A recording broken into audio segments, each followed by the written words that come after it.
Greek down, but I don't know computers. No, Yeah. no. Oh wow, it says webinar is now streaming live on Facebook.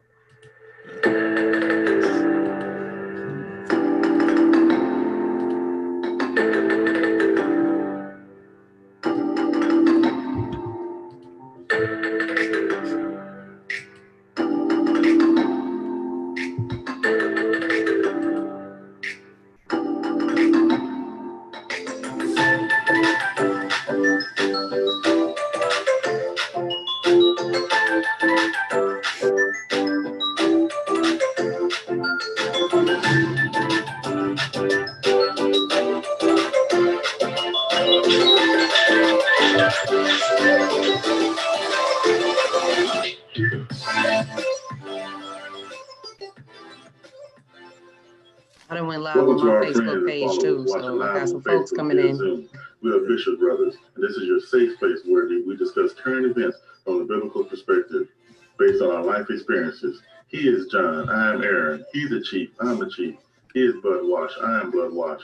He is a bishop, I am a bishop. But most importantly, we are brothers. Engage in the conversation. Invite a friend to like our page. Welcome aboard. This is Bishop Brothers, streaming live.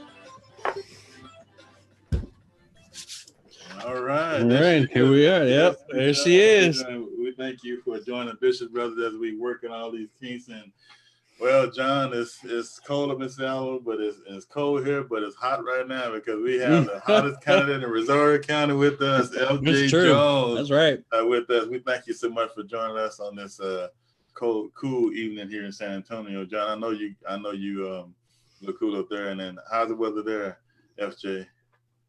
It's cool for Texas, but I'm enjoying it. I am enjoying it. Hey, we thought we didn't get enough heat down here, man. But I know you have you've been busy today, had a real busy day, and we thank you for saying this all you do. We thank you for highlighting our last broadcast before we close out for 2019. We are so honored to have you as a guest, and so honored that you take the time out to be with us this evening. We really appreciate it. Mm-hmm. My pleasure, gentlemen. I really appreciate the invite, and I am a huge fan of y'all, so I do follow the show. And it is my honor to actually be a guest tonight, so I'm ready. All right. Yeah. All right. That's good. Well, but I mean, before we start, we have to have the Seattle weather report. It's still cold and it's still raining, and it'll probably be that way till July. So there you go. Surprise. Surprise. You gotta get your broadcast, your Seattle broadcast voice good. Yeah. Yeah, see, he's been relegated now. He used to have nice offices when Big he old was pastor, office, so yeah. now he's nice guys. So he's gotta get his room together. But Now they got me down in the basement. I got one window. It's terrible, but I'm making it. I can't stop you. That's It right. don't matter. Nope. All right. FJ Jones running for Justice of the Peace, Brazoria County. Before we go there, I want to start with what we started with before we came on in Jersey. I know you're in Brazoria County now. I know you're running for office, but take us to Jersey, to where it all began for you, where you came to this earth, and before you, like you telling us, snowboard came out here running from the snow. Tell us about Jersey, your upbringing there, and your roots. Well, I was born and raised in Newark, New Jersey. And I like to say I spent my 25 to life there because I was 25 years old when I moved. All right. Shout out to my sister that's watching me right now. Most people don't even know I have one of those, but I do. My older sister's watching. She's actually a preacher in Georgia. I would love for man, y'all God to get to bless know you. her. God Yeah, bless we you. gotta get to know. Yes. Yeah. So I grew up in New Jersey, and my mother was actually a community organizer. She was actually pretty big in Cory Booker's initial campaigns for city council and mayor. And she would make me do her block walking. I did not like that In the cold. at all. But so for me, I guess that's kind of like where politics started. My dad, he was a Vietnam veteran, and they both passed relatively close together. My mother died in April of 2003, and my dad died in January of 2004. And so I ultimately left New Jersey in June of 2004. But I like to tell this story about New Jersey. One day, it was a blizzard, and I was 9 months pregnant with my youngest son, and I was shoveling my car out of the snow. And a man walked up to me, and he said, "Why are you smiling?" Now, he didn't offer to shovel any snow, but he did ask me, why was I smiling? And after my son was born, I knew I was leaving and I was moving to Texas. I looked up at him and I said, because this is the last time I'm gonna have to do this. Oh man! And you don't put your snow shovel up ever since, huh? That's Yeah, right. I gave it to somebody. Actually. Just say you don't even have it in your house now, do you? Nope. No need. Not an ice scraper, none of that. But sometimes, every now and again, Texas will surprise you. But I do stay off the road because I figured out that people in Texas. No, we don't know how to do that. We don't know how to do that. No, we don't know how to do that. We just know how to wreck. Yeah. That's right. That's right. And so, oh well, man, New Jersey. So, so you moved down to Brazoria County. And, I did. I couldn't even pronounce it when my husband brought the paperwork home. Really? I was like, "What is this? Like, where are we moving? Like, for real?" That's all right. I was pregnant. I couldn't see the house. I moved in it. I moved in it. That's when I saw it, when I moved in it, because I was pregnant, so I couldn't fly. My husband picked the house. He picked the neighborhood. First time I saw the house, it was nothing but a pole in the ground that had my address on it. So I did. Yeah, I came down to see where they was gonna build the house after I had a baby, but I didn't actually see the physical house until we moved in. So, oh wow, that's a lot of love and trust. Talk about being an obedient wife. Yeah. Amen. Man, I don't know. You come this far by faith. That's right. Absolutely. That's right. I figured that anywhere had to be better than where we was living though. Yeah. Well, I'm really curious. Now I've heard, because clearly I don't live in Brazoria County right now. But I hear you're pretty well known in the surrounding counties. So that's awesome. But who is FJ? When someone sees that on a piece of paper, when they see FJ Jones, who is FJ Jones? FJ Jones, quite simply, is a woman of service. Wow. I'm a woman of service. I believe in taking care of my community. And I get up every day and go to bed praying that I've done something to make the space that I dwell in better. Amen. That's a problem. I wish you would say that again here, and that the people in the church in the front and back hear that. Yeah. She said she's a woman of service, and I've been saying a lot on Facebook that we need to put our titles down, these collars down, these things down, and we need to get back to service, because service is what we're missing in society, because nobody wants to be served. Everybody wants to be honored, but nobody wants what I call pick up their servant's towel. And that just really struck a chord with me, because I hope Brazoria kind of listen. Now you're talking to a person who wants to serve you, and wants to be in a position because she wants to serve. And many people want to be in a position because even in the church, for the title, for the applause, for the fame, for the fortune, for whatever comes with it. But the question is, who wants to serve? That's right. And I think about your dad. You say your dad was in Vietnam. It seems like that was an integral part in your life, what he did in serving his country, because we know that was a great. The Vietnam era was a very different time to be in the military. Yes. Very different time. Yeah, you want to talk about Very different. servanthood with no respect. Our Vietnam veterans, they caught the brunt of that. So yeah, I Well, can't one of the imagine. things that he shared with me, he's that I remember most about his recollection at that time was he said it was the first war where the Army was truly integrated. Mm. Yeah. And I I couldn't fathom that this country would be at war and still manage to divide its own people. Yeah. Wow. So Yeah. You bring up an excellent point. Like, I mean, I've deployed all over the world. I'm a submarine sailor by trade, and it is, for us, it's not uncommon, that we're integrated. I've never lived in a military era where, it's not uncommon to be bunked with people of different races and creeds and religions. And I can't even think of what it would be like to have to not only face the enemy, but have to worry about these made up rules that we have and all this other. I mean, I can't even imagine trying to fight a war like that. And then to be treated that way. But I guarantee you, when bullets start flying, and because I've seen it all, and I'm telling you, we all bleed red. I can tell you, proof positive. Doesn't matter your color. When you get cut, you will bleed red. So that's unfathomable to be a Vietnam veteran and have to deal with that, but then come home and have to deal with that issue. yeah, he that's talked crazy. a lot about that too. Yeah, man, that's wild.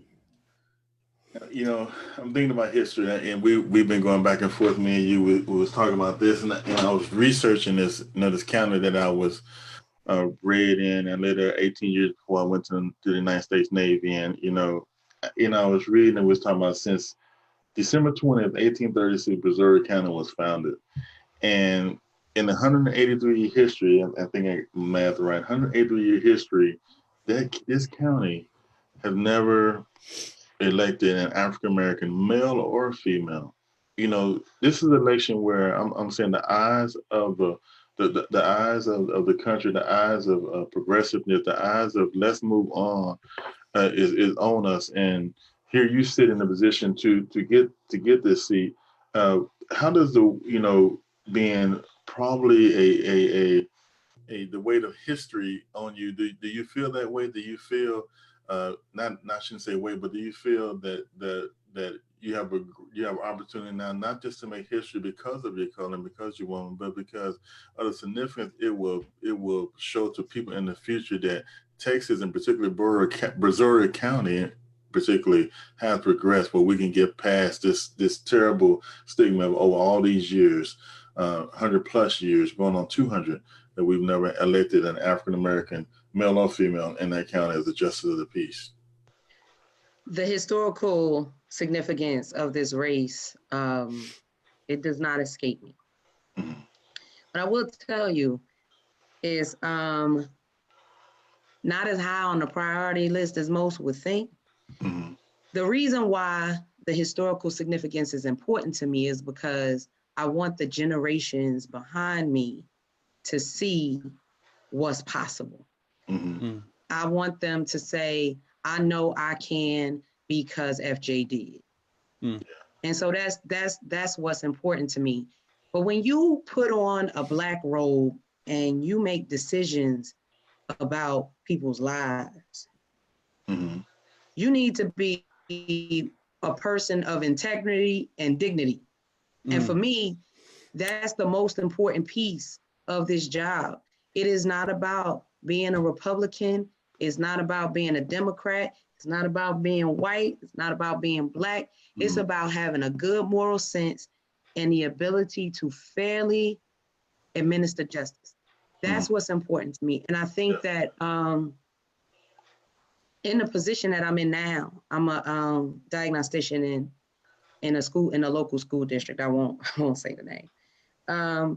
And a diagnostician is a person who tests kids for special ed. They diagnose learning disabilities and they diagnose intellectual disabilities, formerly known as mental retardation. So when I sit down every day at the table with a parent and have to explain that their child isn't perfect, that's something that you have to do delicately and you can't take lightly. And I think that same skill set is a lot of what transfers over to being a JP, because every day I have to make a decision. Every day I have to decide something that may change the trajectory of someone's life. And I think, and I've been doing that for the last 13 years. And so most of the people, I can say 99% of the people that get up from the table with me, you know, feel better, even if I've said something they don't want to hear. So I just think that when it comes to dealing with the community, not only do you have to be a person of dignity, integrity, you have to make sure that you are not taking away the dignity and integrity of the person. Wow. Yeah. And so that's pretty important. And it's a lot of effort. You know, I tell people all the time, y'all don't know what it costs to be FJ. Yeah. Wow. Yeah. I love your transition from Diagnostician. Words are hard today. I should know that one because I am a marriage and family therapist. So, but a diagnostician, I would say that probably makes you unique amongst the candidates that are running. And I really appreciate, and I think it's something that we don't talk about enough, is the fact that, I mean, being Republican is great, being Democrat's great, being a human being is better. And the words you're using, service, dignity, justice, you know, those are part of our humanity. And I think if you can just be a human, you'd be amazed what we can do. You know, I tell people all the time, you'd be amazed what the church could do if it would stop hiding behind religion. But you said a word there. Write that down. I'm gonna use it on Sunday. But speaking of differences, what makes you different from the current JPs in Brazoria County? What differences, improvements, what kind of things are you looking to do in your court? Well, I want to do a lot in my court. The first thing is I want to check into a veterans court. I want to see how we can better service our military through the justice system. I think that needs to be. Now, I'm not sure if Brazoria County has a court as of yet. And when I get elected, and I'm gonna say that one more time, because I got some folks on this timeline that need to hear me say that. When I get elected, yeah. When I get elected, there are things that I would like to do with regard to our men and women in the military. As far as I want to take a proactive approach to our community. I want to visit the schools. I want to talk to our young people about the justice system so that the first time they see it isn't when they standing before a judge themselves. That's great. So that's really great. That they can better understand how to access the system, except for in a punishment or consequential manner. So that's what I'd like to do. I'd like to spend more time with the community. Also, I want to have an educational arm because I am an educator. I want to have an educational arm. I want to be able to put workshops together in the community that say, how do you file a small claim case? What type of documentation do you need? What is appropriate courtroom decorum? You know, those type of things. And then I want to, you know, go into, I know some criminal defense attorneys.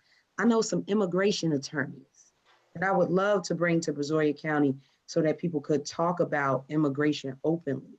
Because I know in Brazoria County, we don't want to admit it, but we do have some undocumented folk that live here.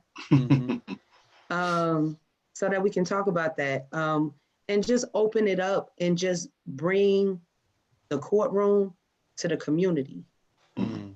Not the community to the courtroom. I'm not trying to bring the people in the courtroom. I want to bring the courtroom to the community because I want to meet people where they are.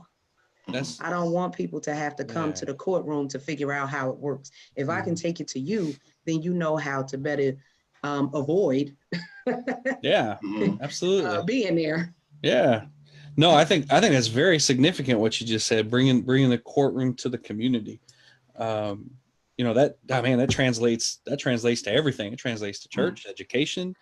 You know, if we could, that's an amazing idea to just have to give.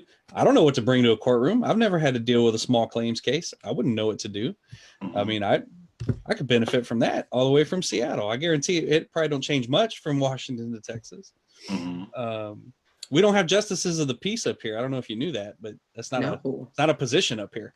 You need to move back. You're not for many more reasons than just that. Let me tell you, don't get me wrong. I love Seattle. It's a great place, but my home is home. So, that's so amazing. I like that idea of bringing your talents and those things that you've been blessed with into your community instead of having the community come looking for you. I mean, man, if we could just get pastors to do that, Bishop.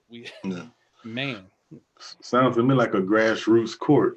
You know, when I think of grassroots, I'm thinking about just sort of how you was walking the streets with your parents as you watch they're going through their process.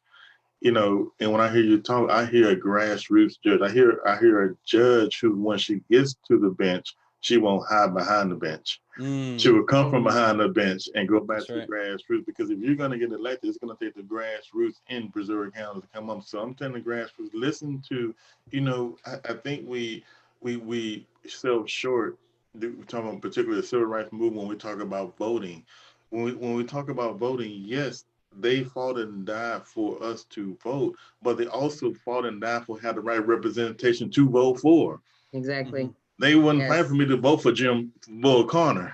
they wanted me to vote, but they wanted me to have a different option. And here I'm saying is you have a judge, a prospective judge just want to be a grassroots, say, you know, I'm going to bring my judgeship. I'm going to show you my fairness. I'm going to show you my impartiality. I'm going to show you my objectiveness in the community before you come to me, because I'm still connected to the grassroots. I think we mow the lawn too much, and we once we get these positions, we particularly in church too, we disconnect from the community, and that's exactly what I'm hearing the opposite of, that F.J. Jones will stay connected to the grassroots community that produced her, that will put her in office, and she won't forget about you when she gets in that office. Oh, no, you can't forget. You just can't forget about the people, because that's what it's about. You know, the JP court is really it's the people's court. It's like the only level of court that you can walk in and feel comfortable without having legal representation. I also often refer to the JP court as conflict resolution. It's usually two people who have a dispute that they need a third party, impartial party, to make an objective decision about. And, you know, sometimes I wonder if people don't think that conflict resolution is a skill. Like, it's an actual skill. You have to be good at it. You got to work at it. In order to be successful. That's all. Right? You have to be successful. People just, I don't know. I could just go up. No, okay, you could. I'm not really sure how good you be at it, but you know. Right. You know, you really could. And it does take a level of compassion to understand both sides of the story and level a decision that will be fair, you know, for everyone. And that's important. Or even if you have to, you know, break somebody's heart and say, hey, you know, I have to rule this way entirely, but because. And you also have to have a clear understanding of law and how it works. And in the JP position, you don't have to be a lawyer. But I live and breathe in special ed law every day. I also understand, you know, some codes of the law. And once I get elected, they'll send me to judge school, and I can't wait. I'm excited about that. Yeah, that's awesome. So that I can learn so much more and be as proficient as the job as my good Lord intended me to be. That's right. That's right.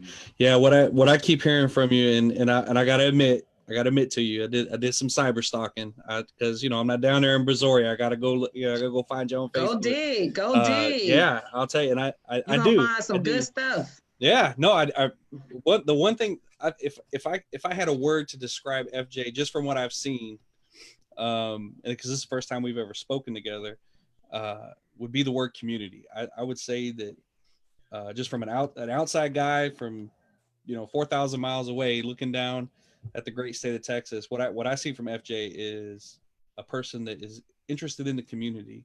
Now, I'm gonna put you on the spot a little bit because I did do some digging and I heard rumor that you're gonna get presented a community service award. Is that happening soon at the Pearl and MLK Scholarship Banquet? Yes, That's what I heard.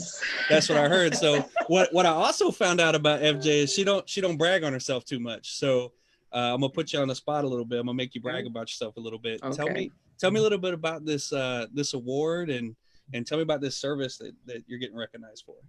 Man, well, I am eternally grateful to the Pearland MLK committee for giving me this award and thinking enough of me to feel that I am deserving. The banquet is actually January 11th at the Hilton Garden Inn. So either one of y'all, I would love to have y'all come down. Notice the short notice. I would love to have y'all come for this. But yeah, at 7 o'clock. But the service that they speak of has been going on for more than a decade.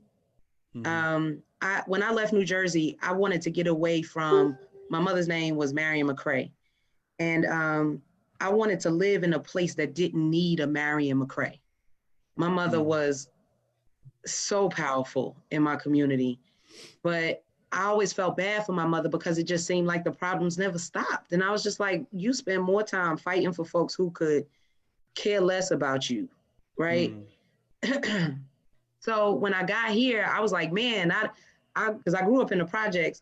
So now I'm in this middle class America situation, right? That is not really all that great, but I'm in this middle class America situation. And I'm thinking that I don't have to be my mother. I don't have to be her. And boy, I found out real quick, there is no community that doesn't need a Marion McCray. And that is real. And so in my community, I serve on the HOA board. I actually fight for people. People send me stuff all the time. I have to call the county. I mean, I'm like, no, this can't happen. Again, conflict resolution between residents in the community. I mean, there's not a judgment attached to what I do, but I have to solve problems that occur in my community. So I serve on the HOA board as the vice president, and I also sit on the MUD, and all of these things came to be because of something that happened, right? Because before I was just like the pool and splash pad chair, and I was fine with that. Pool only opened like 3 or 4 months a year, and then I was fine. And it was the 3 or 4 months a year that I was out because, I work for the school district. So I was fine with that. But so I serve in that capacity in my community, but I like to think that I'm a resource for my community. So if people call me and they're trying to, and they need help, that's what I want to be. I want to be the person that you can come to and say that something's wrong, and I'm going to say, okay, let's fix it.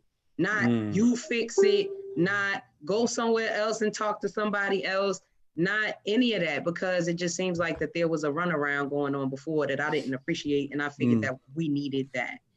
So that's the role that I play in my community. I'm also, one of my treasured positions is parliamentarian of the Young Democrats of Brazoria County. And according to their bylaws, for about 4 months, I think I got left before I'm too old to be a young Democrat. But in that role, I do my level best to make sure that these young people gain whatever skills they need to be successful at whatever they want to do. So I got some people who want to be in volunteering campaigns. I got some that want to do data. I got some that want to do, they want to train volunteers to block walk and make phone calls. Whatever it is that these young people want to do, the role that I play right now as an officer of that organization for the 3 months I got left to do it, is really mentorship to make sure that they get to where they need to be and connect them to the people that they will need on that journey. Because this is way bigger than FJ. Everybody thinks it's not about FJ. This is about opening the door for the generations of people who are going to come behind me. Mhm. That's what this is about. This is not about FJ. And, you know, it was news to me when I found out I was well known. I often laugh when people tell me. I had one young lady say, I live in Galveston and I heard about you. And I was like, Mhm. you know, I'm like, yeah, but I put my pants on one leg at a time, like everybody else. Yeah, but So, you're a trailblazer, and when you're blazing the trail, people gonna come behind you. When you walk behind the trailblazer, the path is a lot smoother, and you know you're an amazing trailblazer. You're grassroots in your heart, and you know we can talk about fairness and objectivity and things like that, but what you cannot make tangible is a person's heart. And when you bring your heart to the situation, and it's bringing your heart to the situation, not about pleasing everybody, but it's making sure that you make the decision. You solving conflict. You know, there's peacekeepers and peacemakers. I ain't got nobody. See, peacekeepers, but it's not. But peacemakers know how to make peace in conflict. You know how to make peace, even when people don't want to make peace. You have the ability to make peace, and this is a God-given ability. Yeah. And I want to talk about a subject I know is close to your heart, which is close to my heart. Statistics. I read a statistic that 90% of the people that deal with the court system go through the justice of the peace. 90% of our citizen contact. You know, we look on TV and see all this law and all this stuff, but 90% of the people running around here, they're going to go to a small, if they're going to deal with a judge, it's going to be in a small courtroom justice of the peace setting. So you have contact with a lot of people. With that, you know, you talk about kids in school, and there's something called the school to prison pipeline, and truancy is tied to that, and they tie law enforcement to the educational system. You know, you get a bad grade in school. Some places you get a bad grade in school, they want to send you to the justice of the peace and the truancy court. What is your position? What is your stance when, you know, in the education system that we have with the backdrop of the school to prison pipeline, is your court your court not designed to be a situation where behavioral issues that teachers can solve and administration can solve, they should bring that to your court? What is your stance on this school to prison terrible situation we have in this country? And I know it's in Missouri County. School to prison pipeline is the criminalization of everyday behavior. Oh, so say it again. They don't like this kind of party. So that's say it again. Say it again. The school to prison pipeline is the criminalization of everyday behavior. Sound like black holes to me. Vagrancy laws, yeah. Yep. There you go. You seen it before? Yeah. There you go. History repeating itself. Everyday behavior. Everyday behavior. So that goes back to, you know, an ounce of prevention is worth a pound of the cure. Getting into the schools before they have to come into your court. Yeah.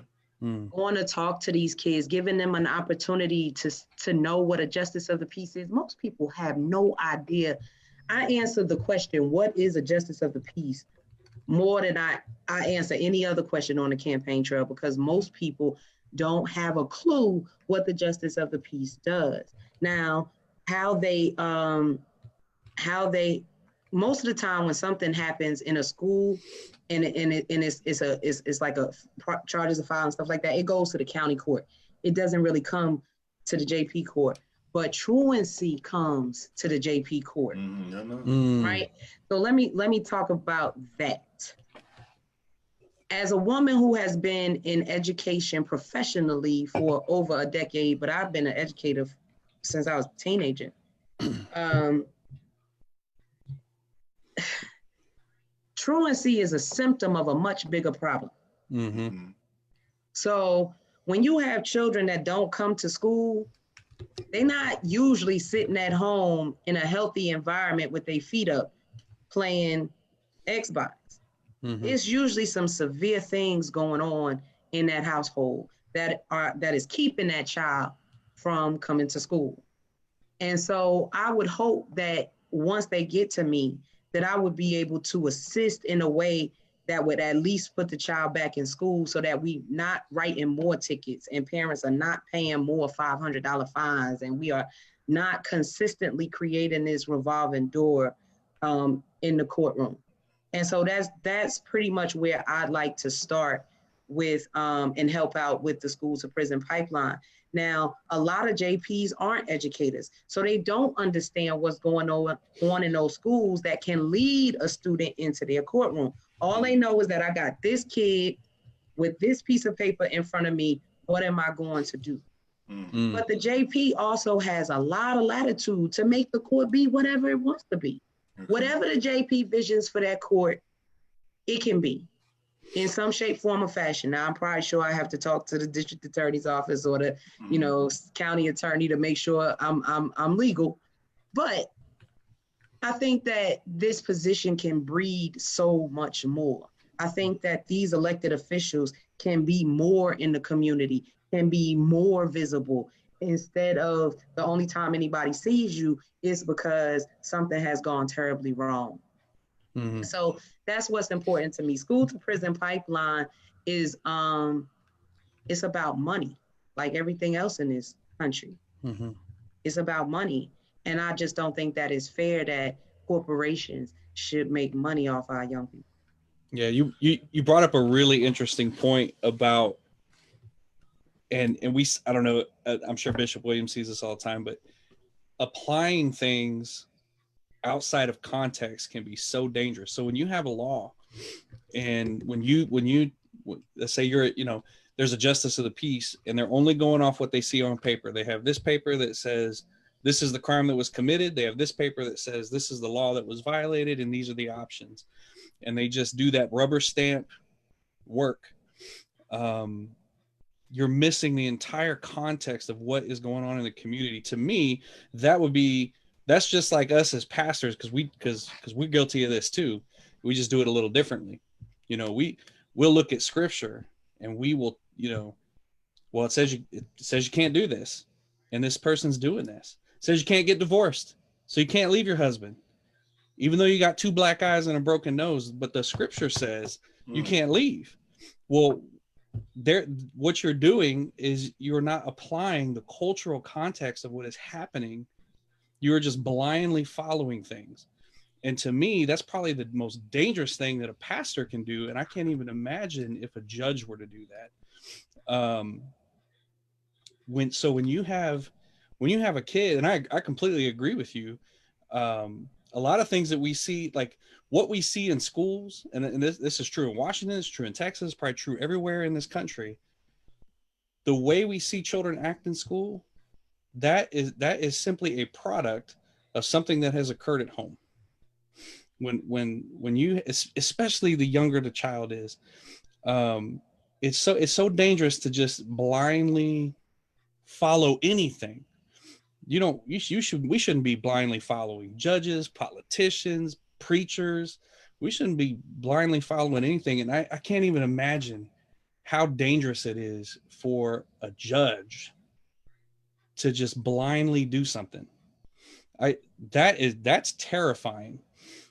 Because you like you said, they say this to us as chiefs when we in the Navy, when we get our anchors, because we do have special powers and responsibility. We do have a special thing.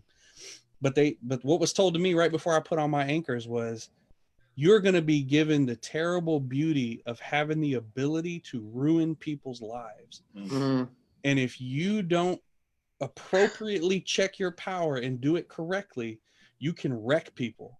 And I would say what I appreciate about you is that you recognize that just blindly doing what everyone else is doing just because that's the way we've always done it. That's the most dangerous phrase in the English language. That's the way we've always done it. Mm-hmm. And if you're not even willing to try something new or even try to see past the rap sheet to the person, I don't think you should be a judge. You definitely shouldn't be a pastor. You're not going to be a pastor with me. Right. So I really appreciate that you said that. That's important. And I think, man, if we just have more people just look at people instead of rap sheets or pieces of paper, we'd be better off. I agree. Yeah. I agree. You have to bring, we talk about this judges and things like that. I want to ask you this here. Do you have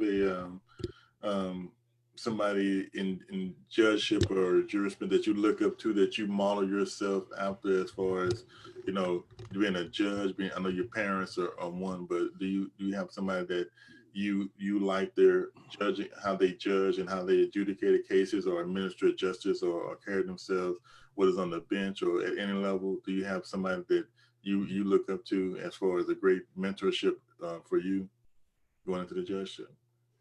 The campaign has allowed me access to some incredible people, some really incredible people.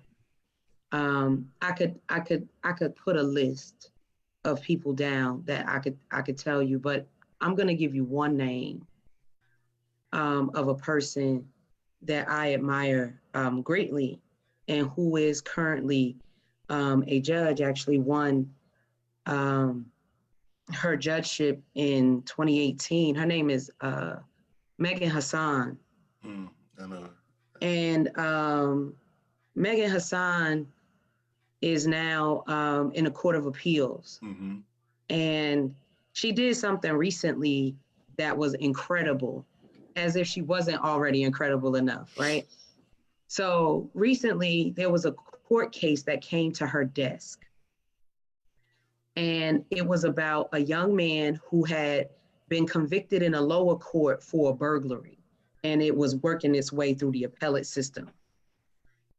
And Megan took a good look at this case. It was in the newspaper. It was all over Facebook. Y'all have time, Google it. I'm sorry, my nephew just said, "Go, Auntie." Thank you, nephew. And so she took this case and she reviewed each piece of evidence on this case.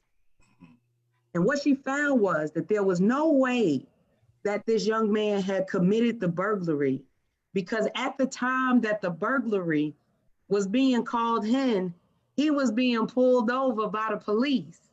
And how she know it is because in the evidence, she could hear the call come in at the same time this young man was standing in front of the police office. And so she did the work that it needed to do, that needed to be done to free this young man. Now, he had already been convicted and spent 2 years in jail already in the lower court. And and now he's out. But I have but one question to ask you.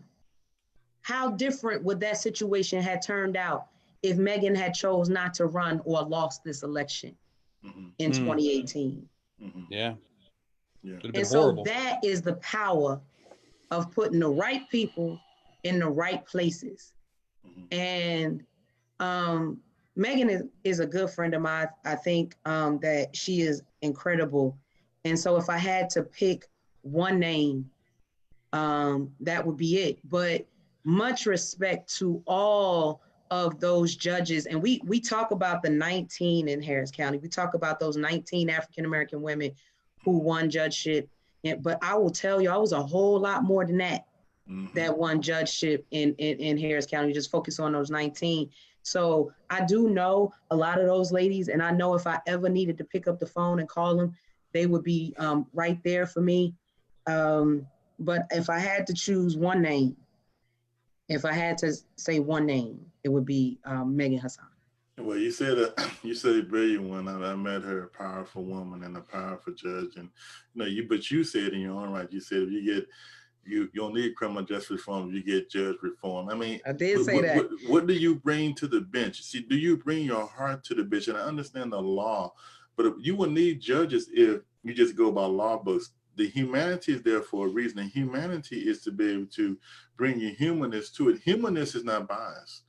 I'm gonna say it again. Because you're human, that doesn't mean you're biased. Because you're human doesn't mean you can't judge Fred. Because you're human, because you're Black, you can still bring your jurisprudence to the bench in a human way, but still judge correctly. And a lot of times we try to dismiss humanity and that's what we need.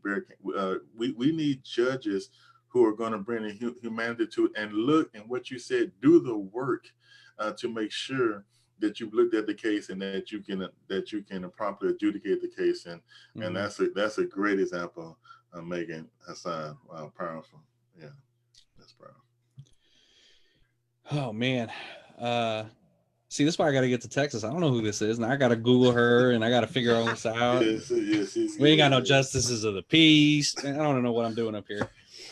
No, I just, man, I love what I'm hearing. So, and when it comes to politics, I'll tell you, I'll probably lose more friends when they hear about my politics than anything else. Then he wasn't your friend. You're absolutely correct, and that's okay. You can, like we got a saying in EC Global. There's coffee there's coffee outside. You in the lobby. You can just go out there. But I think what's important is especially in judgeships. This is a place where we as human beings, not red or blue or in the middle or on the side. It's a place where we can just we can vote human. It's an opportunity where we can just, you getting elected isn't going to swing the state. You know what I mean? But what it will do is it will put a person that is focused on human beings in the court that touches human beings the most. The most, yes. Right? Where, I mean, you said 90% of people deal with this level. Yeah.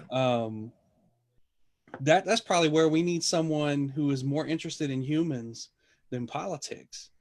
And I'll tell you the only reason I even knew that you had a party is because you're part of the Young Democrats. And that I'm not saying that to be rude. I love that. I love that I had to actually go dig and find out if you even had a party. That is big to me. To when I vote, because I don't look at the R or the D or the I or the elemental P or whatever you put in the little parentheses in the end of your name. I want to know what you've done. Show me what you've done. And everything I keep that keeps popping up for you is community, service, dignity. I'm excited for you. I'm excited to bring my community, which is me, to your court. I want to see what a justice of the peace does. I want to come hang out. You're trying to get an exclusive invite to the victory for that's it. Yeah. Hey. I ain't mad at you. Yeah, me too. I tell you, it's you said something, Bishop G, though, that these young people, this generation, they don't too much care about the D's and R's. Right. I know it's gonna make some of you upset, but that's true. People, they don't care. They don't too much care about the D's and R's. I'm gonna say it again because y'all get mad, but just don't watch the show no more. I'm sorry. Well, I'm not sorry. The young folks is not into those D's and R's like we all. They just not. They're looking at what are you doing? What are you gonna do for me? Why should I put the time? Why should I get off the couch? Why should I put the video game down? Why should I put the cell phone down? What's gonna make me get these tricks and gimmicks? And what I'm hearing when I see before as a person, did you have a reason to get up the couch for? You have a reason to, because she's showing in her life, her service, that she is in the community. She's boosting heels on the ground. She's working. She's mentoring. She's in education. She's saying, I'm bringing my judgeship from behind the bench to the community. That's what they want to hear. They want to hear. They need a reason why, not a letter. Right. That's right. I know y'all they need a reason why. The letter is fine, but they need a reason why should they go out there. And I tell you, in you, I hear a reason why the Brazoria County needs you, because they need the reform, progressive voice that you're going to bring, and your honor and your fairness to the bench. They need it. We need it. Yeah. That's my plan. Yeah. So I ask every guest we have on here, I ask them this question. So I'm gonna give you the same question as the last question I have for you.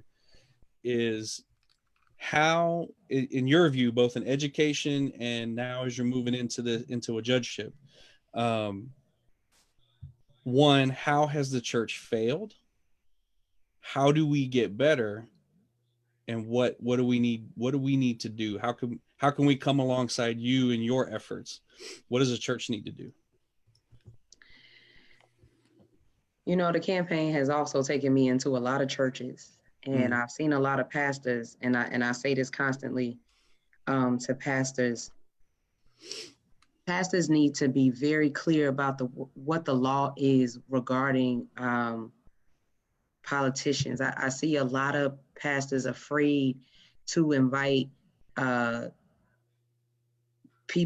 elected people, candidates, whoever, in their space, because they feel like we got to keep church and state separate. And so in a room full of pastors, I told them, I said, do you know that church and state never had anything to do with keeping a candidate or an elected officer out of the church? It just meant that a religious institution couldn't run a government. That's what the separation of church and state is. And then oftentimes I get, well, I can't invite you because it'll mess with my nonprofit status with the IRS. I was like, no, you just can't deny my opponent coming into your church. Right. You can invite both of us. You can choose to invite neither one of us, but flat out not allowing me to come because you feel that it'll mess with your IRS status is just incorrect. So I need people that stand in the pulpit that yield as much power as a lot of pastors do. I need them to make sure that they understand clearly, you know, what the rules are regarding this. And when we look at our history, and I understand that Black pastors have had issues with this. You know, we all know what happened with Pastor Jeremiah Wright during, you know, Obama's campaign and everything. But I need pastors to understand the historical significance of the church, because it was the church that was the political arm of Black people in the 60s. Almost every historical person you could think of that was like in this civil rights movement, you know, let's just pull out the big names, Martin Luther King and Malcolm X, and they were all pastors. Just because Malcolm X was a pastor in the Muslim church didn't make him any less of a pastor than Martin Luther King was because he was standing in a Christian. Right. The church used to be our force, our backbone. And I think that as people of color, sometimes, you know, we forget that. But as far as the church itself, so far, most churches have been very welcoming and understanding and have let me in to just say my piece, even if they didn't do anything but let me stand up and wave my hand. And I appreciate that as well. But I want pastors to understand that they can be politically involved without feeling like they're at risk. And there are rules and stuff around that. But I need them to be knowledgeable about those rules, because when they say to the public, we can't, because people take them at face value because they're the leader. Why wouldn't they know? And sometimes some of the things that I'm hearing out there are just like flat out wrong. They are wrong. And I've also had pastors who created a coordinated effort to keep me out of their churches. I don't know why. And I don't even, because I know who I serve and it ain't got nothing to do with them. Yeah. So well, I think I can help you with that if you want to know why they don't want to let you in. We have some, there's some sheep with some sharp teeth out there. I'll tell you that right now. There are some pastors out there that if they had to yield the floor to you, they would have to give up some of their power. And that's scary for some pastors, but for me, my power is not found behind that pulpit. My power comes from Christ, right? It comes into my spirit, right? My ability to engage my church and to get different people behind the pulpit and to get people organized and get people interested and get people to care about other people. That's where my power comes from. I'll say, if you was running for justice of the peace in Washington, I'll let you come talk. Maybe you'd be the first justice of the peace in the history of Washington State. But it's cold up here, though. These tropes in these lies, you know, they just flat out cowards. They hide behind the government, talking about you can't. Yes, you can. You have freedom of speech. You have freedom of religion. You can allow people to come in and express their views. It goes to voting. You can't be telling people who to vote for, using church, and that is. But as far as candidates, you know, I'm tired of these, particularly, and you talking about the history of the church. When you look at, there was a question going on Twitter around why is it a black church? I mean, really, why is it a black church? Do you understand history? Do you understand that there was slavery? Do you understand racism? Just read a book, man. Who constructed racism, how race was constructed. So you ask why there's a black church. See, these tropes and stuff that people put out is just because they're just cowards. They don't want to stand up for truth, and they want to hide. They don't want to tell you no. They hide behind these governments and the church. Do you understand that politics got Jesus killed? Do you understand that? Check out, we celebrated Christmas. Check out how political his birth was. The king, I don't have nobody, was having people killed because the king was doing that, the government was doing that, and politics. You can't live in this culture in this world and not be affected by politics. You know, get your food stamps. Everything is politics. Check everything that is affected by politics. And so this notion that you can't be political because it'll make you lose a status like that is totally false and lie. They're just cowards in the pulpit. They're wolves. They just don't want to stand for truth and justice. And this is why we talk about the community. This is why the community doesn't trust us. This is why the community is not coming out to vote. This is why the community is not caring about your D's and R's. This is why the community is not like you can do all these tricks and gimmicks and see. Oh, are you elder or are you just old? Because this old stuff don't work in this new generation. You got to show them that you care about them and that you be there for them.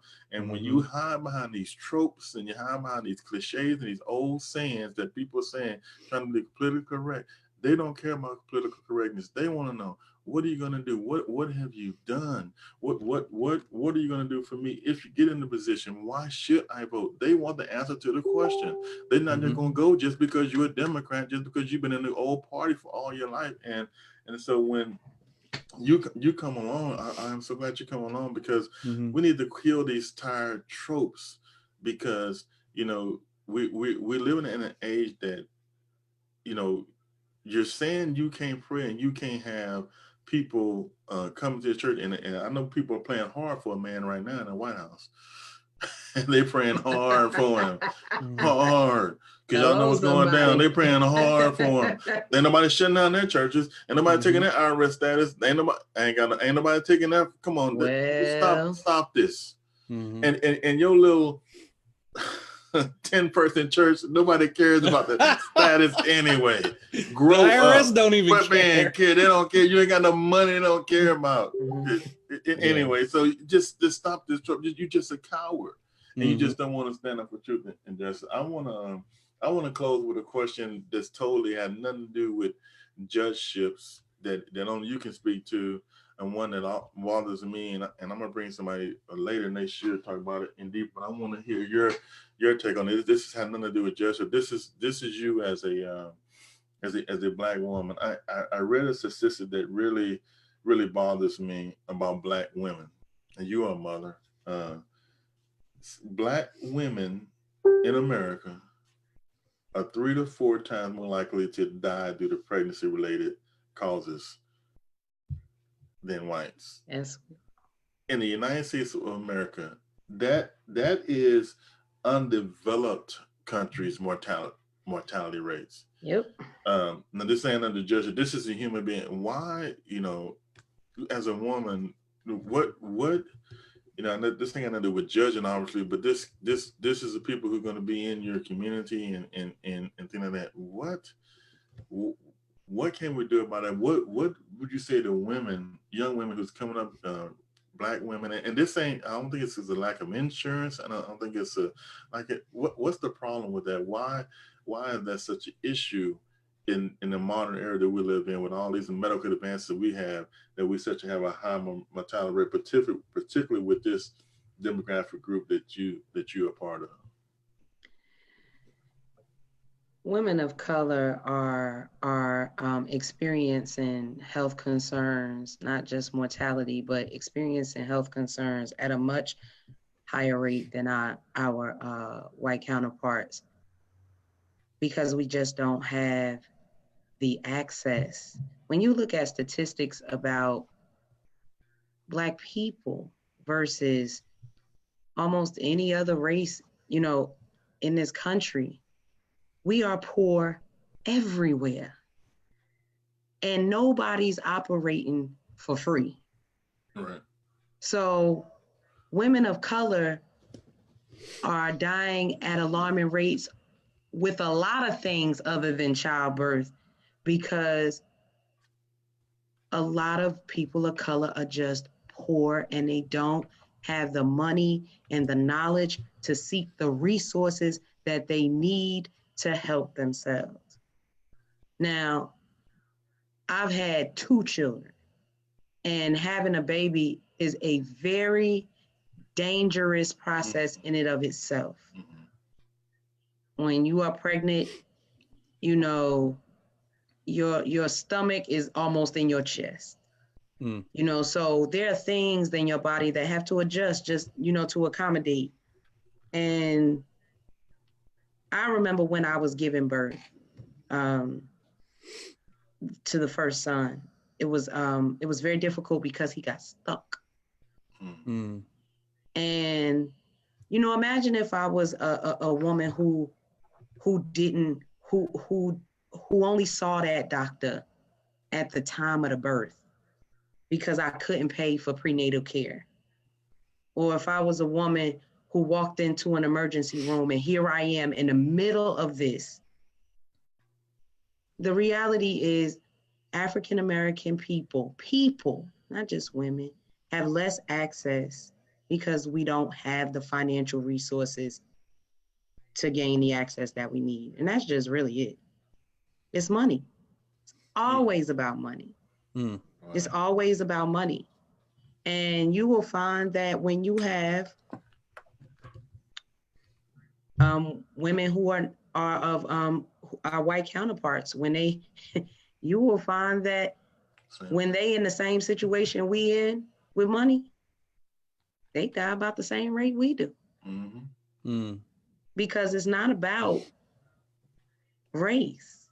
Money. It's about class, money, knowledge, and access.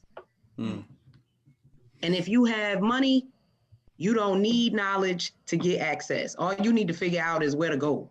But when you don't have money, you have to get real creative and you have to find some place to help you. And the state did not do us any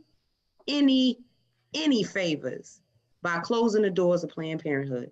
They didn't do us any favors. In the state of Texas, we're so worried about abortions. Oh, Planned Parenthood is so awful. Abortions were 3% of what Planned Parenthood did. They provided yearly exams for women and preventative care for women. And never mind all of the good that it did, we just focused on this one issue. You will not find any person of any real consciousness that will tell you that they are pro-abortion. I will never tell you that I am pro-abortion, but I am pro-resource. And Planned Parenthood was a resource for people who lack the financial means to be able to go to a private doctor, to be able to take care of themselves and take care of those preventative measures. So really, gentlemen, women are dying out here because of money. Yeah. And that's a sad commentary. As Pastor, Bishop G. John too, I'm not pro-divorce. But I'm not going to tell a woman to stay there and get killed. Absolutely I'm not. pro-life. I'm gonna live. Right now, and we've talked about on this show. You got to if he can't control this, you got to disassociate yourself till he get himself together. That don't mean I'm gonna take you to the divorce court, but right now, and then that can't be restored. A lot of things we let tropes, and that's why I want you to bring up. It's really a money issue.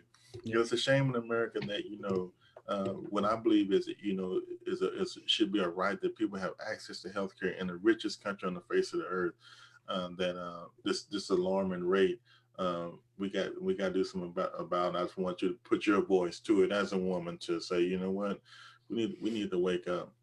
Well, I will say this: my oldest sister just commented, and what she said is, they will put us in a position to have babies, but won't put resources toward the baby once it's born.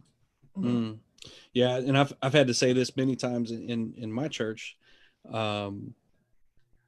Being pro-life and being anti-abortion are two different things, because pro-life means cradle to the grave, right? All life.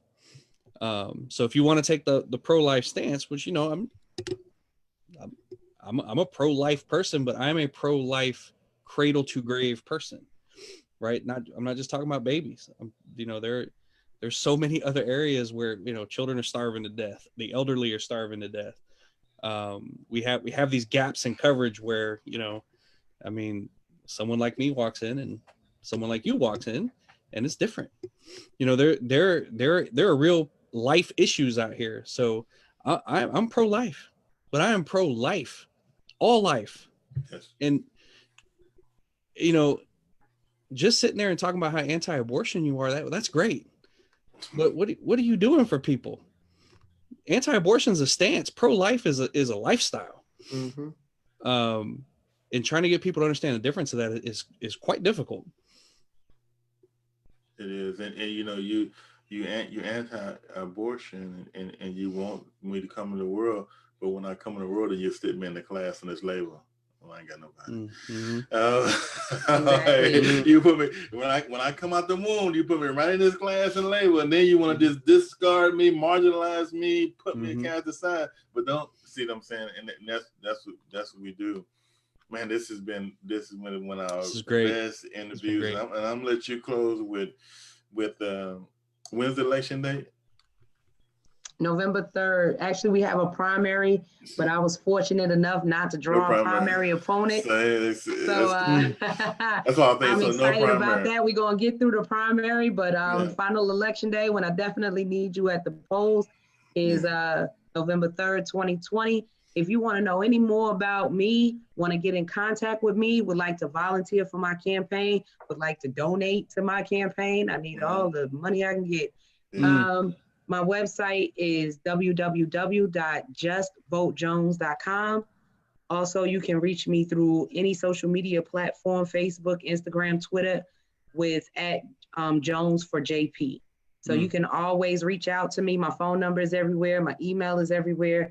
And I always reach back when you contact me. So I'd love to hear from you. Yeah, you got to give us some shirts so we can wear on the show, so we can make sure. We wear them on the show. We got the Bishop's brother. We'll wear the shirts on the show. And Bishop, I really hope that you could come. Really, January 11th. I would love for you to be there. Now, Bishop John, I know the trip is a little longer for you. Yeah, it's a long walk, man. I don't know. It's a little longer for you.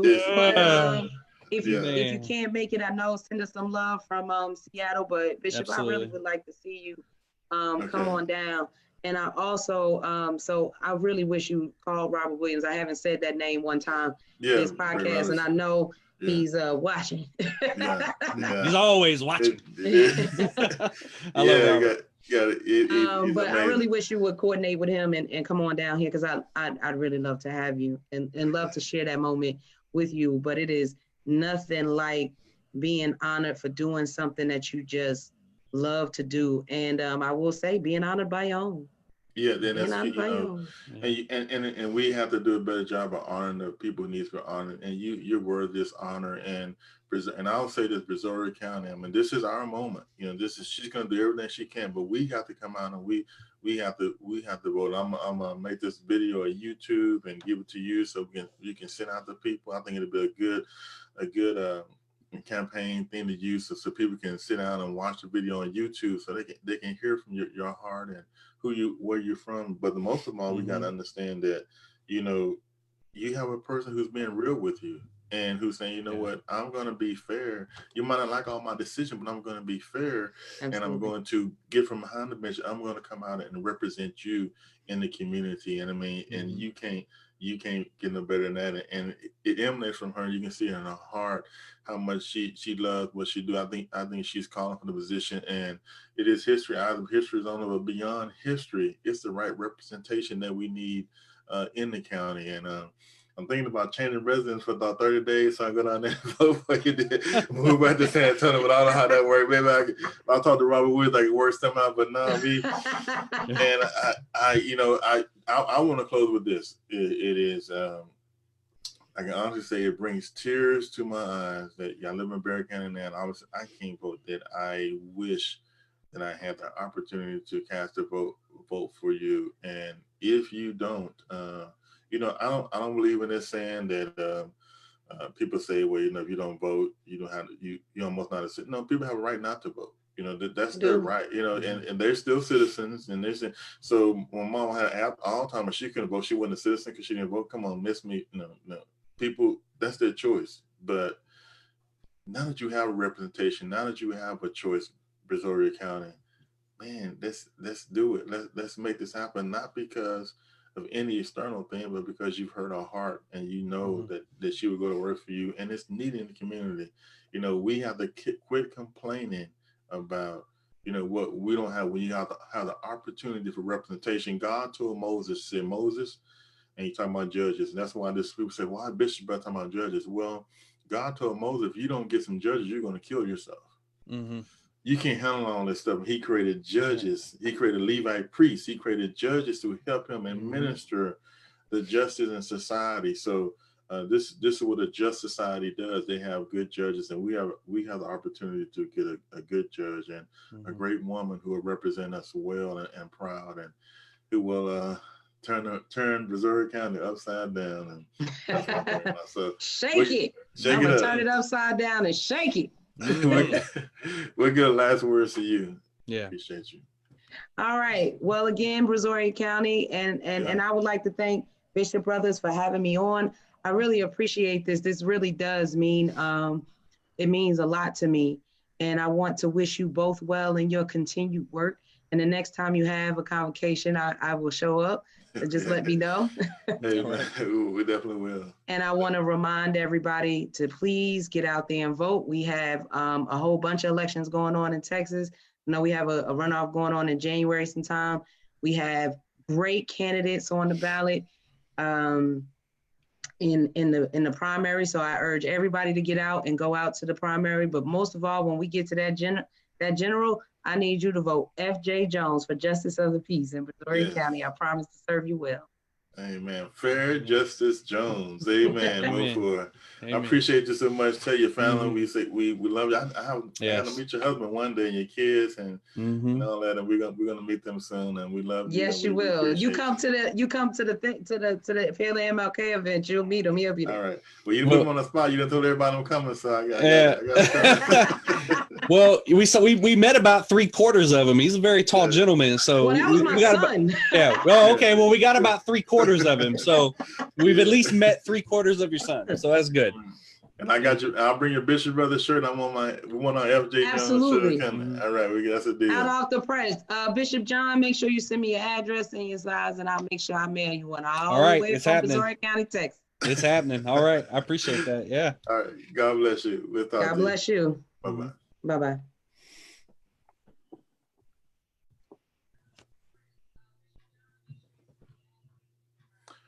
Wow, that was awesome. It was good. Awesome. I tell you, Brazoria County, you have somebody to vote for, and we hope you really just listen to the interview and understand that this is a great opportunity. So that was a great. She's an incredible woman, John. And I can't wait to see her in person.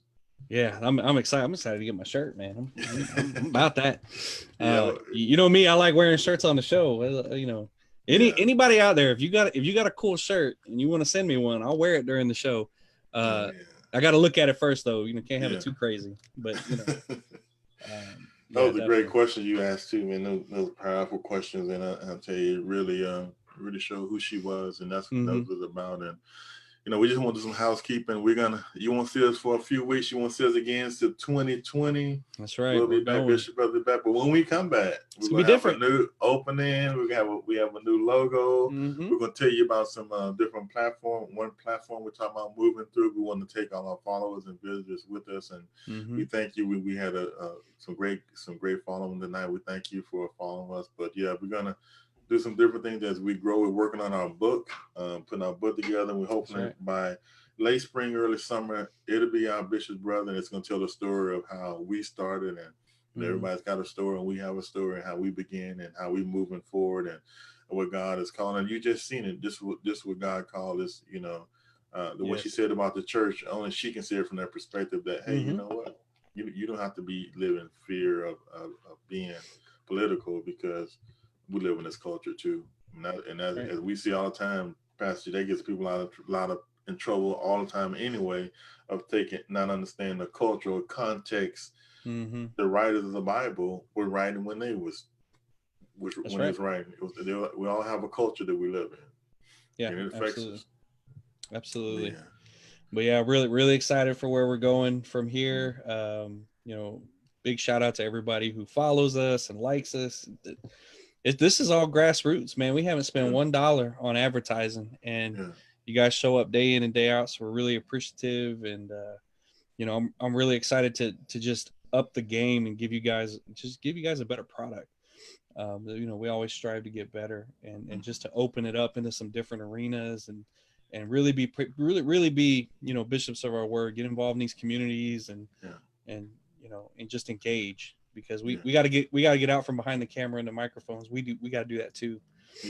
We do that. Well, I used to do that every Sunday. Now it may not till January, but I'm just so excited where we're going, and I'm excited the lives we're going to touch, and the change that, and just present people with humanness. So that's right. Grassroots Bishop Brothers, we're going to be on the road, and it's all coming. And 2020 is going to be a great year. It seems like we've been going more than a little short 6 months, but that's all we've been on. I know. On this show, but we've had some great. We want to thank all our guests for 2019. Nobody be like you. You were the first, and you set the ground path. And the great guests we've had who open up and shared their hearts, shared things that people are. So we thank you for all the guests, and we're praying for you 2019, and all our people who are our listeners all the time. Brian and Andy, we thank you for listening all the time and being there for us. But we're just gonna keep growing higher and growing stronger and reaching higher in God. And Bishop's Brothers